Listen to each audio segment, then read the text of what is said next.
This lady said she's dying and no doctor, no prophet or no native doctor can help her or can save her. She said it's been almost 4 months now that she met a guy in town and the guy was so handsome. So when the guy approached her, she was even surprised that a handsome guy like that can approach her. So one thing led to the other. They started talking and all that, and then that guy took her home that night because she felt, well, if she lets a handsome guy like that go, maybe she might not meet someone like that again. So she agreed and went home to the guy's house that night. So that night they had fun. And when they were, doing the thing or when they were having sex, she smelled something. It was like a rotten smell, like garbage. So she asked the guy, what's that smell? Can you smell it? And the guy was like, I can't smell anything. And then they were done doing what they were doing. And then they went to bed. So at dawn, she wanted to go for round 2 and try to, make a move on the guy. But when she touched the guy was icy cold. She was shocked and scared. She even put, her hand around the guy's nose like this to check if he was alive. And there was no air. So she just said a silent prayer and then went to bed. So in the morning when she woke up, she realized that, oh, the guy is not dead. He's actually, awake. And then she got ready and all that. And then the guy gave her money, like enough, very huge money. And she was even surprised. So the guy dropped her off. But she said when the guy was dropping her off, the guy couldn't even look at her. She didn't understand why. So they got to her place. She just alighted and then the guy left.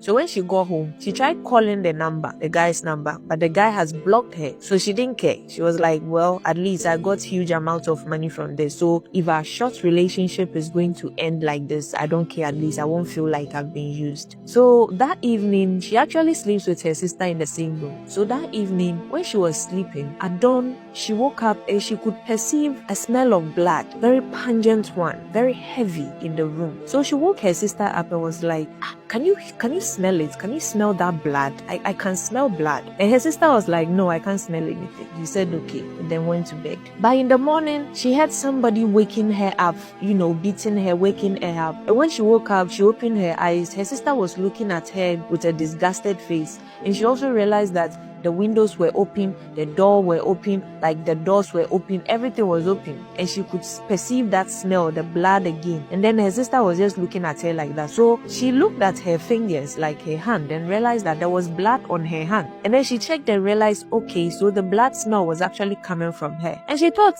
maybe it's my menses. But then she realized that no, my menses just came 8 days ago. So this can't be my menses. So she took her bath, and yet still, even after scrubbing, after exfoliating and everything, yet still the blood scent was on her and she could smell it. And now people around her can also smell the heavy blood. So her mother was like, no, this is not normal. Let's go to the hospital. And then they went to the hospital. When they went to the hospital to check, the doctors just didn't know what was the problem. They did a whole lot of tests, still nothing. And then they advised that she stays at the hospital for now. So she said she stayed at the hospital for like 5 weeks, yet still nothing. And then she confessed and opened up and told her mother about it, that, ma, this and this and this is what I did. And I think maybe that night, the guy I slept with and I felt he was dead and all that. So the mother was like, what? Are you serious? She said yes. And then the mother said, okay, let's go and look for the guy. So take me to that guy's house. She took her mother to that guy's house and they were told nobody like that lives here. No name, no. And they said, okay,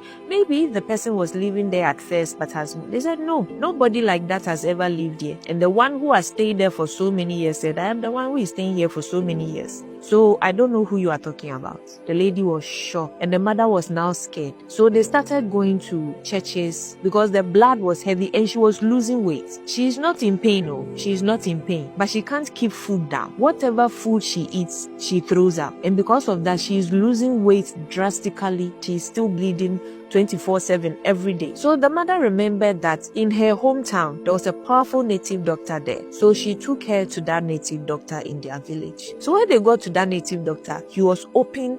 He told them point blank, you are a walking dead. You're already dead. You just have to wait till the body just goes back and that's it. You are dead. And the man told her that that guy you slept with wasn't a human being. And he left some small animals in your system, in you. spiritually. So they feed on your blood. Any food you eat, they don't like food, they like blood. So any food you eat, they will push it out. That is why every food you eat, you vomit it out. And that is why you are losing weight. And with you losing all the weight and all that, that particular guy or whoever you slept with is getting rich out of that. So now the lady says she's just waiting to die. She's not in pain. She just can't eat.